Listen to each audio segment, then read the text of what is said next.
Hello friends, Manish Kumar देव YouTube channel में आप सभी का स्वागत है। इस वीडियो में हम इतिहास से संबंधित कुछ महत्वपूर्ण प्रश्नों का हल करेंगे जो कि रेलवे, ग्रुप डी और एसएससी के लिए काफ़ी महत्वपूर्ण है दोस्तों। और हाँ दोस्तों, वीडियो को लाइक, कमेंट और दोस्तों के बीच शेयर करना ना भूलें। और अगर चैनल पर नए हैं तो चैनल को सब्सक्राइब ज़रूर करें। तो चलिए दोस्तों, शुरू करते हैं आज का सेशन।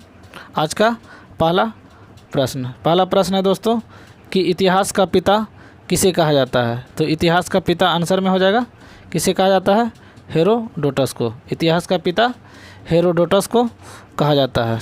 अगला प्रश्न है दोस्तों, सिंधु सभ्यता प्रसिद्ध थी। तो सिंधु सभ्यता किस लिए प्रसिद्ध थी। तो आंसर में हो जाएगा सुनियोजित शहर हेतु प्रसिद्ध था। कौन? सिंधु सभ्यता। अगला प्रश्न है दोस्तों, सिंधु सभ्यता के लोगों का मुख्य व्यवसाय क्या था। तो सिंधु सभ्यता के लोगों का मुख्य व्यवसाय कृषि था। नेक्स्ट प्रश्न है दोस्तों, सिंधु वासियों का मुख्य फसल जौ और गेहूँ था। सिंधु वासियों का मुख्य फसल क्या था। तो आंसर में हो जाएगा जौ और गेहूँ। अगला प्रश्न है दोस्तों, सिंधु सभ्यता का सर्वाधिक पूर्वी एवं पश्चिमी स्थल कौन सा है। तो पूर्वी स्थल पूरब में आलमगीरपुर जो कि मेरठ उत्तर प्रदेश में पड़ता है, और पश्चिमी स्थल सुतकांगेडोर जो कि बलूचिस्तान में पड़ता है। अगला प्रश्न है दोस्तों कि सिंधु सभ्यता का उत्तरी एवं दक्षिणी पुरास्थल कौन सा है। तो सिंधु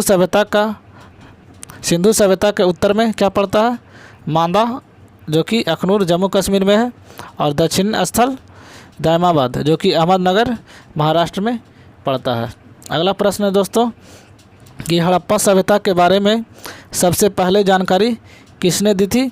तो आंसर में हो जाएगा चार्ल्स मैसन ने। हड़प्पा सभ्यता के बारे में सबसे पहले जानकारी दी थी चार्ल्स मैसन ने। कब? तो 1826 ईस्वी में। अगला प्रश्न है दोस्तों कि मोहनजोदड़ो एवं हड़प्पा की पुरातात्विक खुदाई के प्रभारी कौन थे। तो सर जॉन मार्शल थे। मोहनजोदड़ो एवं हड़प्पा की पुरातात्विक खुदाई के प्रभारी कौन थे। तो सर जॉन मार्शल। अगला प्रश्न है दोस्तों कि हड़प्पा की सभ्यता कैसी थी। तो हड़प्पा की सभ्यता कांस्य युगीन थी। हड़प्पा की सभ्यता क्या थी। तो कांस्य युगीन थी। अगला प्रश्न, सिंधु सभ्यता की लिपि थी भाव चित्रात्मक। सिंधु सभ्यता की लिपि कैसी थी। तो भाव चित्रात्मक थी। अगला प्रश्न है कि मिस्र के राजा को क्या कहा जाता था। तो मिस्र के राजा को फराओ कहा जाता था। मिस्र के राजा क्या कहलाते थे। तो आंसर में हो जाएगा फराओ। नेक्स्ट प्रश्न है दोस्तों कि खरोष्ठी लिपि लिखी जाती थी।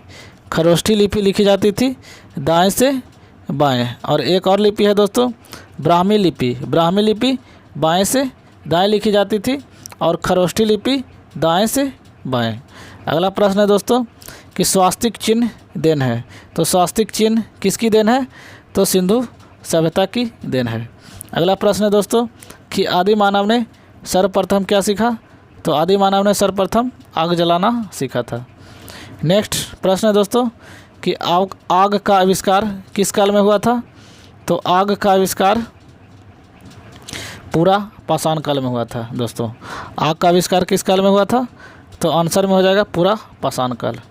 नेक्स्ट प्रश्न है दोस्तों कि सबसे पहले पालतू बनाया गया कौन सा जानवर था। कुत्ता को। सबसे पहले पालतू बनाया गया जानवर कुत्ता को बनाया गया था। अगला प्रश्न है कि सिंधु घाटी सभ्यता थी आध ऐतिहासिक थी। सिंधु घाटी सभ्यता आध ऐतिहासिक थी। नेक्स्ट प्रश्न है दोस्तों कि हड़प्पा स्थित है कहाँ स्थित है। तो हड़प्पा रावी नदी के तट पर स्थित है। सिंधु सभ्यता का प्रमुख बंदरगाह कौन सा है।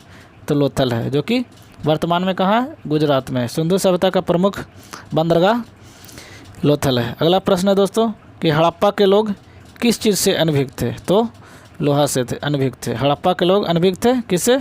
तो लोहा से। अगला प्रश्न है दोस्तों कि हड़प्पा में मिट्टी के बर्तन पर प्रयुक्त रंग कैसा था। तो हड़प्पा में मिट्टी के बर्तन पर प्रयुक्त रंग लाल था। कैसा था। लाल था। अगला प्रश्न, मृद भांड चावल के दाने कहाँ से मिले हैं? तो लोथल से मिले हैं। मृद भांड और चावल के दाने कहाँ से मिले हैं? तो लोथल से, जो कि कहाँ है? वर्तमान में गुजरात में है। अगला प्रश्न, कि सिंधु सभ्यता का सर्वमान्य काल था कब से कब तक? तो 2500 से 1750 ईसा पूर्व तक था। किसका? सिंधु सभ्यता का काल था। अगला प्रश्न है दोस्तों, कि मोहनजोदड़ो स्थित है कहाँ? तो मोहनजोदड़ो पाकिस्तान में स्थित है दोस्तों। अगला प्रश्न, कि मोहनजोदड़ो की खोज किसने किया था?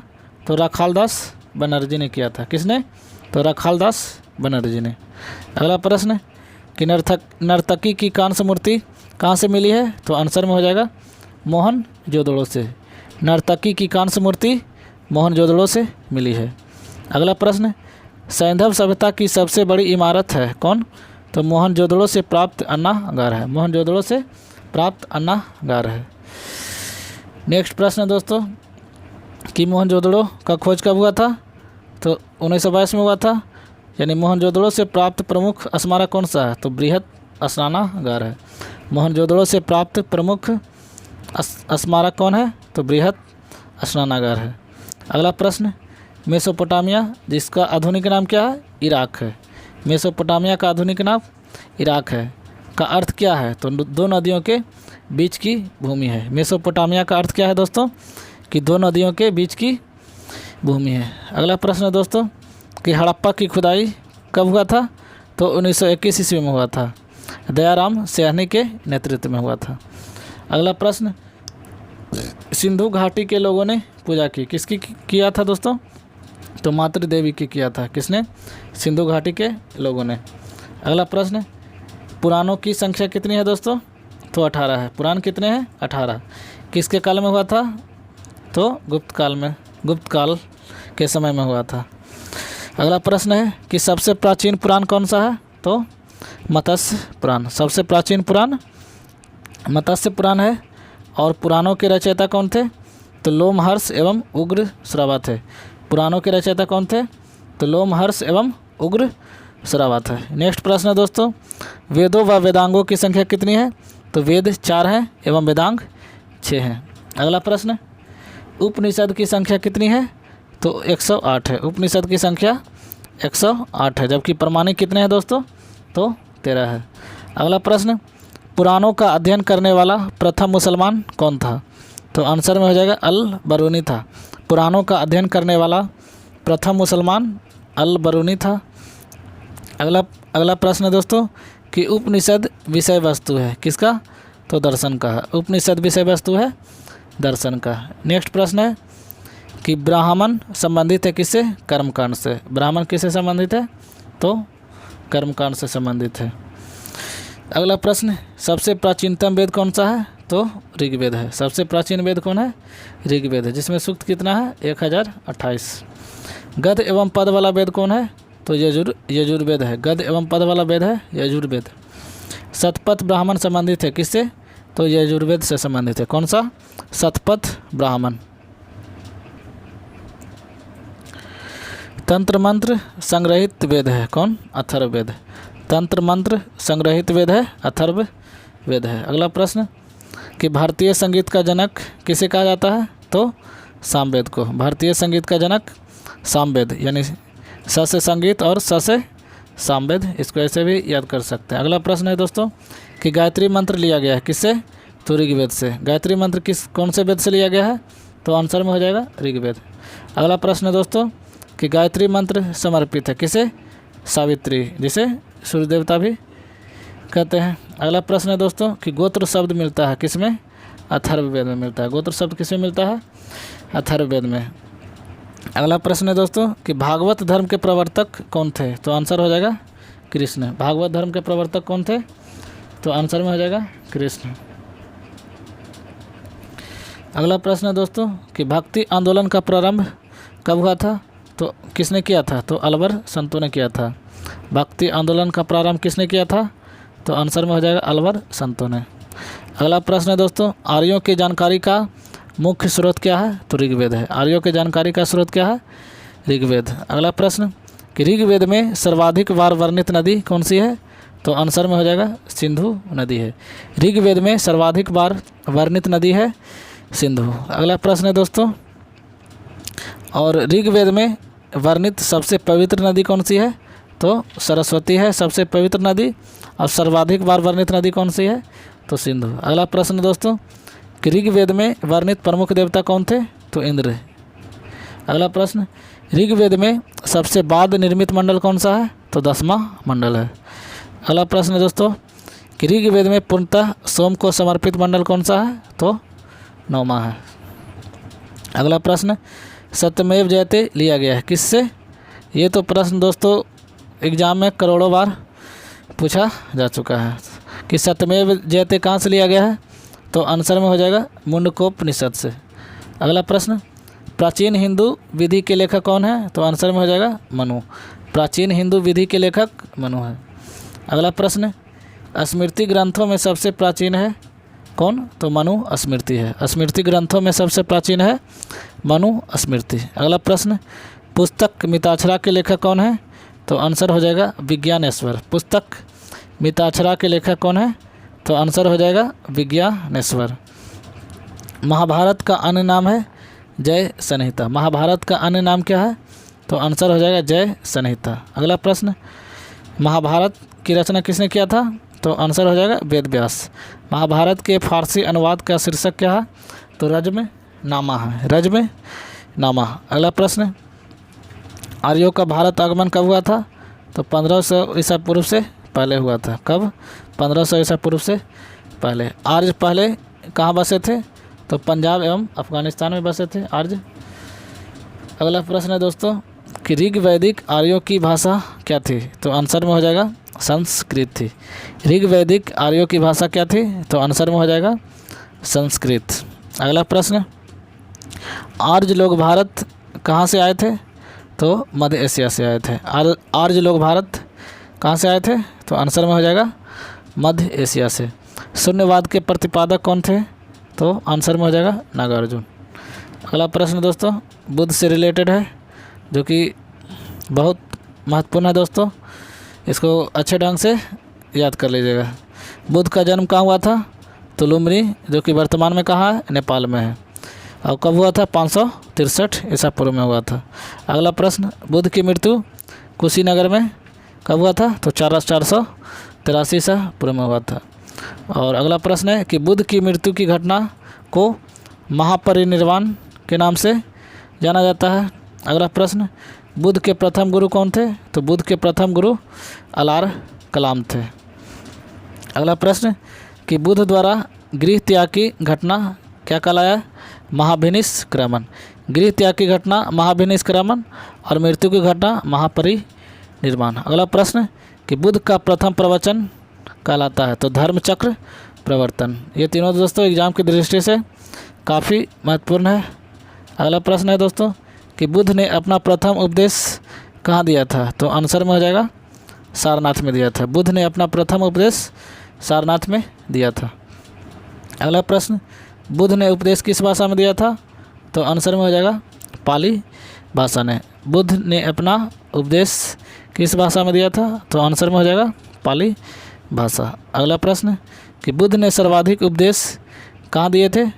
तो आंसर हो जाएगा श्रावस्ती में। बुद्ध ने सर्वाधिक उपदेश श्रावस्ती में दिए थे। अगला प्रश्न है दोस्तों, बौद्ध धर्म के 3 रत्न हैं। पहला बुद्ध, दूसरा धम्म और तीसरा संघ है। अगला प्रश्न, बौद्ध धर्म ग्रहण करने वाली प्रथम महिला कौन थी? तो आंसर में हो जाएगा गौतमी थी। बौद्ध धर्म ग्रहण करने वाली प्रथम महिला कौन थी? तो आंसर में हो जाएगा गौतमी। अगला प्रश्न, ये भी एग्जाम की दृष्टि से ये दोनों काफ़ी महत्वपूर्ण है दोस्तों, कि प्रथम बौद्ध संगति कहाँ हुआ था? तो प्रथम बौद्ध संगति 483 ईसा पूर्व हुआ था, अजातशत्रु के शासनकाल में, राजगीर में हुआ था। यानी प्रथम बौद्ध संगति राजगीर में हुआ था 483 ईसा पूर्व, अजातशत्रु के शासनकाल में। और चतुर्थ बौद्ध संगति हुआ था कुंडलवन कश्मीर में, कनिष्क के समय हुआ था। अगला प्रश्न है दोस्तों, बौद्ध संगति के आयोजन स्थल का क्रम। यानी बौद्ध धर्म में टोटल 4 संगति हुआ था। पहला राजगीर में हुआ था, दूसरा वैशाली, तीसरा पाटलिपुत्र और चौथा कश्मीर में हुआ था। अगला प्रश्न है दोस्तों, बुद्ध के पूर्व जन्म पर आधारित कथा क्या है? तो जातक है। बुद्ध के पूर्व जन्म पर आधारित कथा जातक है। अगला प्रश्न, अजंता की गुफाओं में किस ग्रंथ का चित्रण है? तो जातक का है। अजंता की गुफाओं में जातक, जो कि बौद्धों का पवित्र ग्रंथ है। अगला प्रश्न कि बौद्ध धर्म का प्रमुख ग्रंथ क्या है? तो पिटक है। बौद्ध धर्म का पवित्र ग्रंथ क्या है? तो आंसर में हो जाएगा पिटक। अगला प्रश्न, बौद्ध धर्म का पूजा स्थल क्या है? तो चैत्य मंडप है। बौद्ध धर्म का पूजा स्थल चैत्य मंडप है। अगला प्रश्न, बुद्ध चरित्र के लेखक कौन है? तो आंसर में हो जाएगा अश्वघोष। बुद्ध चरित्र के लेखक अश्वघोष हैं। अगला प्रश्न, आजीवक पंथ का प्रवर्तक कौन है? तो मखली गोसाल है। आजीवक पंथ के प्रवर्तक कौन है? तो आंसर में हो जाएगा मखली गोसाल। नेक्स्ट प्रश्न है कि हिजरी संवत की शुरुआत कब हुआ था? तो 622 ईस्वी में हुआ था हिजरी संवत की शुरुआत। अगला प्रश्न है दोस्तों कि जैन धर्म के प्रथम तीर्थंकर कौन थे? तो आंसर में हो जाएगा ऋषभदेव थे। जैन धर्म के प्रथम तीर्थंकर ऋषभदेव। और जैन धर्म के अंतिम यानी 24वें तीर्थंकर कौन थे? तो महावीर स्वामी थे। जैन धर्म के अंतिम तीर्थंकर महावीर स्वामी। और प्रथम तीर्थंकर कौन थे? तो ऋषभदेव थे। अगला प्रश्न है दोस्तों कि महावीर का जन्म कहाँ हुआ था? तो महावीर का जन्म वैशाली में हुआ था 540 ईसा पूर्व में हुआ था। और महावीर की मृत्यु पावापुरी में हुआ था 468 ईसा पूर्व में होता है। ये नालंदा जिला के नालंदा जिला में पड़ता है दोस्तों पावापुरी। अगला प्रश्न है दोस्तों कि महावीर किस राजघराने में पैदा हुए थे? तो क्षत्रिय राजघराने में पैदा हुए थे। कौन? महावीर स्वामी। अगला प्रश्न है दोस्तों कि महावीर के प्रथम अनुयायी कौन थे? तो उनके दामाद जमाली थे। महावीर के प्रथम अनुयायी। अगला प्रश्न है दोस्तों, महावीर और बुद्ध दोनों ने उपदेश दिया था किसके शासनकाल में? तो बिंबिसार के शासनकाल में। अगला प्रश्न है दोस्तों, जैन धर्म के तीन रत्न हैं। पहला सम्यक दर्शन, दूसरा सम्यक ज्ञान और तीसरा सम्यक आचरण। नेक्स्ट है जैन धर्म के 2 संप्रदाय कौन थे? तो पहला श्वेतांबर और दूसरा दिगंबर। श्वेतांबर जो श्वेत वस्त्र धारण करते थे और दिगंबर जो नग्न रहते थे। अगला प्रश्न है दोस्तों कि जैन धर्म का चरम लक्ष्य क्या है? तो मोक्ष की प्राप्ति। अगला प्रश्न, प्रथम जैन सभा कहाँ हुआ था? तो प्रथम जैन सभा 322 ईसा पूर्व में हुआ था पाटलिपुत्र में, चंद्रगुप्त मौर्य के समय में हुआ था। और दूसरी जैन सभा 512 ईस्वी में हुआ था बल्लभी किसके अध्यक्षता में? तो देवर्षि क्षमा श्रवण की अध्यक्षता में। बल्लभी कहाँ है दोस्तों? तो वर्तमान में गुजरात में है। अगला प्रश्न, जैन साहित्य को क्या कहा जाता है? तो आंसर में हो जाएगा आगम। जैन साहित्य को आगम भी कहा जाता है। अगला प्रश्न, मगध की राजधानी कहाँ थी? तो मगध की राजधानी गिरिब्रिज राजगृह में थी, जो कि वर्तमान में कौन है? राजगीर है, नालंदा जिला के निकट है।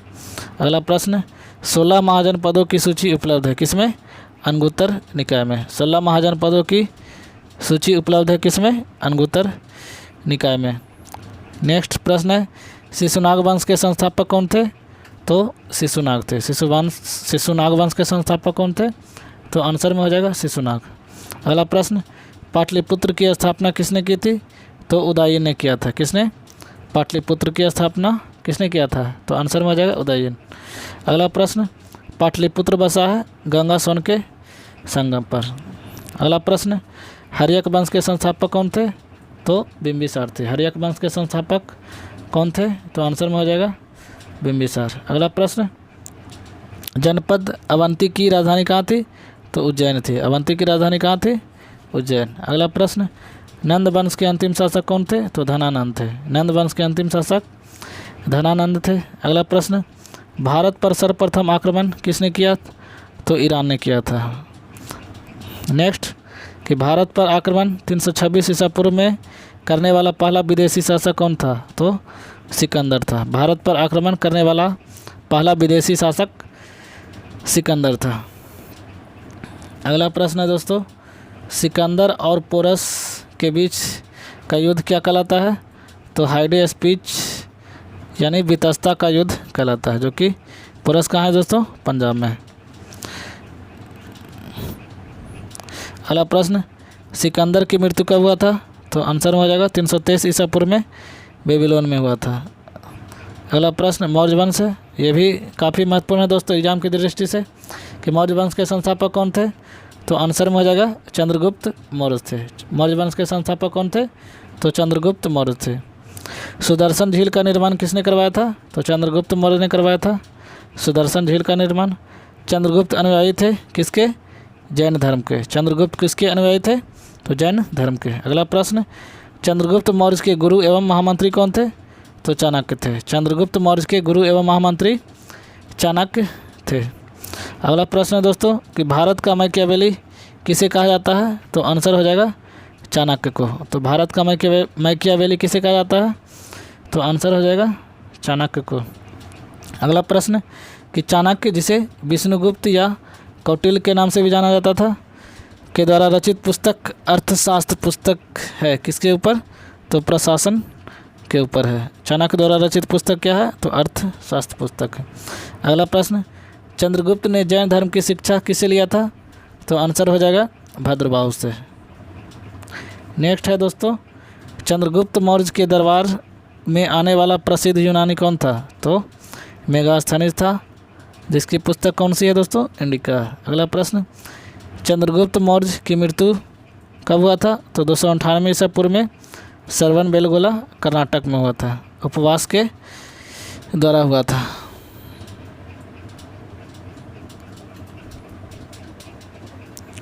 अगला प्रश्न है दोस्तों कि अपने जीवन के अंतिम दिनों में जैन धर्म को अपनाया था किसने?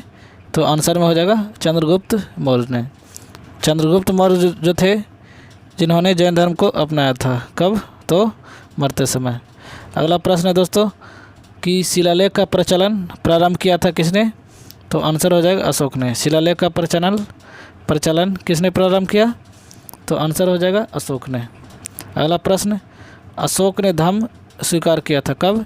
तो कलिंग युद्ध के बाद किया था। कलिंग युद्ध कब हुआ था? तो 261 ईसा पूर्व में हुआ था। अगला प्रश्न, अशोक ने बौद्ध धर्म के प्रचार के लिए श्रीलंका किसे भेजा था? तो महेंद्र एवं संघमित्रा को भेजा था। अगला प्रश्न दोस्तों, अशोक का राज्याभिषेक कब हुआ था? तो अशोक का राज्याभिषेक 269 ईसा पूर्व में हुआ था। अगला प्रश्न, अशोक का सबसे लंबा स्तंभ कौन सा है?